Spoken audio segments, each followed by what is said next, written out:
के कहिड़ी ॻाल्हि ॿुधायां आहिनि मुस्लमाननि जी। हे जेके मुस्लमान इलेक्शन में बीठा आहिनि, जेको दोस्त कहिड़े 1 नंबर में 2 में 3 में वार्ड नंबर ते बीठा आहिनि, जेकॾहिं इलेक्शन थी थिए मुल्तवे त पोइ वीचारा ग़रीब मरी वेंदा।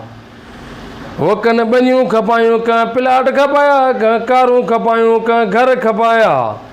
पर हे मुस्लमान जेकॾहिं इलेक्शन अॼु मुल्तव थिए थी, सुभाणे फ़ैसिलो थो थिए, तिन मुस्लमाननि ग़रीबनि जो रत चूसियो आहे। जेकॾहिं इलेक्शन मुल्तव थी त पोइ हे बि सभु मरी वेंदा। ऐं मूंखे इहा पक आहे, जेके नौजवान क़यादत जेके वार्ड ते बीठा आहिनि, अलाए केतिरो ख़र्चु कयो अथनि। भलियूं भलियूं मोबाइलियूं खपाए इलेक्शन में फार्म भराया अथनि, भलियूं भलियूं पंहिंजूं मीयूं घरजूं खपाए इलेक्शन में फार्म भराया अथनि, भलियूं भलिया प्लाट जा टुकड़ा खपाए मुस्लमाननि इलेक्शन में फार्म भरायो आहे। पर मुस्लमानों कुझु सोचो सही, सुभाणे जेकॾहिं इलेक्शन कैंसिल थींदी त हे मुड़ुस सभु तबाह थी विया। पोइ अलाए इन में के मरी बि सघनि था, के जी बि सघनि था, के कीअं बि थी था सघनि। इहो ई मिसाल आहे। जीअं मां दोस्तनि खे चवंदो आहियां, दोस्तो शादी कयो। अच्छा शादी साईं उहो चवंदासीं हिकिड़ी असांजी घरवारी आहे, अलाह तबारक व तआला तव्हांखे चई कुवत ॾिनी आहे, ताक़त ॾिनी आहे, तव्हां ॿी शादी कयो।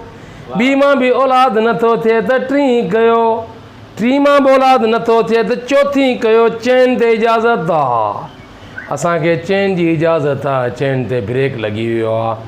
पर जेकॾहिं तूं चारई गॾु थो करे सघीं, तूं करे सघीं थो। पर उन में इहो आहे जो अदुल इंसाफ़ कजांइ। ईअं न त हिकिड़ीअ खे खाराई मच्छी, ॿी खे खाराई दाल, टीं खे खाराई मुर्गी, चौथीं खे खाराई भींडियूं। ईअं न कजांइ मुस्लमानो।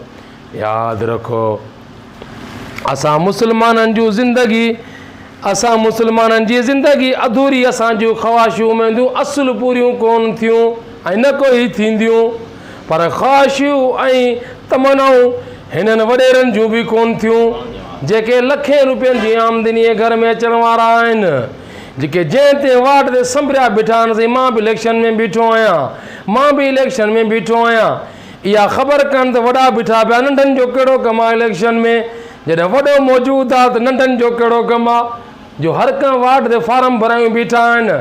सुभाणे इलेक्शन जेकॾहिं मुल्तव थिए थी त इहे नौजवान लभंदा ई कोन, असांजा वॾा वेठा हूंदा।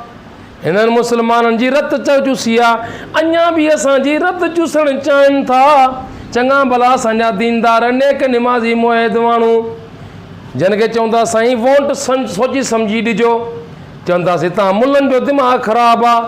अड़े बाबा वोट कंहिंखे थो ॾीं, चइसि वोट साईं खे ॾियणो आहे। बाबा साईं कहिड़ो, नालो कोन थो ॿुधायां, बाबा साईं खे वोट ॾियणो। अच्छा बाबा तूं साईं खे वोट थो ॾीं, सुठी ॻाल्हि आहे। भला को रस्तो, चवंदोसीं असुल कोन मिलियो, बाबा का मिशन मिली, बाबा असुल कोन मिली। पोइ न की मिशन मिले न की रस्तो मिले। भला तुंहिंजे बचनि मां तोखे 5 पुट आहिनि, कंहिं हिकिड़े पुट जो मूंखे नालो ॿुधाए जेको तोखे आर्डर मिलियो हुजे, मास्तरी मिलियो हुजे, पटियाली मिलियो हुजे। भला ॿियो सभु कुझु न मिले, भला टाउन कमेटी में मिलियो हुजे, चइसीं टाउन कमेटी में न मिलियो आहे। अच्छा तोखे कुझु न मिलियो आहे, चइसीं कुझु ई कोन मिलियो आहे। न रस्तो मिलियो, न रोड मिलियो, न ड्यूटियूं मिलियूं, न असांखे का शइ मिली। असांखे मिलिया आहिनि त सखड़ा नारा मिलिया आहिनि। जेॾी महिल वञूं था जंहिं जलसे में रुगो नारा लॻा पिया आहिनि। हा केॾी महिल दोस्त चवनि था साईं त हे नारो हणो, केॾी महिल दोस्त चवनि था साईं हे नारो हणो। पर मां मुस्लमाननि खे वरी बि इहो चवां थो, पंहिंजो दोस्तो पिरी प्यारा भाइरो, तव्हांखे दिमाग़ ॾिनो अलाह तबारक व तआला, तव्हांखे 2 अखियूं ॾिनियूं अथई, 2 कन ॾिना अथई, 2 पेर ॾिना अथई, 2 हथ ॾिना अथई। हथनि खां पुछा थींदी तूं किथे इस्तेमालु थिए क़यामत जे ॾींहुं। कननि खां पुछा थींदी तो कननि सां राग ॿुधो या क़ुर ॿुधई। ऐं पेरनि खां पुछा थींदी त पेर केॾे हली विया। इन जे करे तुंहिंजे दिमाग़ खां पुछा थींदी, अख खां पुछा थींदी तो वोट तो कंहिंखे ॾिनो। का ज़ालिम खे त वोट कोन ॾिनई, तुंहिंजे वोट जे करे हुन ज़ुल्म वञी कयो, इहो तुंहिंजे खाते में लिखियो वेंदो। मुंहिंजा प्यारा पहिरीं दोस्तो, अल्लाह तबारक व तआला तव्हांखे ख़ुशि कंदो। हे अॼु इलेक्शन जो दौरु हली रहियो आहे, चङा भला असांजा वर्क में शुरू लॻा पिया आहिनि। केॾी महिल को किथे बीठो आहे, केॾी महिल को किथे बीठो आहे। ऐं सालनि जा साल गुज़री विया, महीननि जा महीना गुज़री विया, न को दुआ ते आया, न का कज़े ते आया, न का जनाज़े में शरीक थिया। पर हाणे जेके इहे छोकिरा ललू पंजू बीठा आहिनि इलेक्शन में, अलाह तबारक एॾी हयाती ॾिनी अथनि, अञा जनाज़ो ई पूरो बस था कयूं त अॻे ई बीठा आहिनि, साईं दुआ घुरण आयो आहे।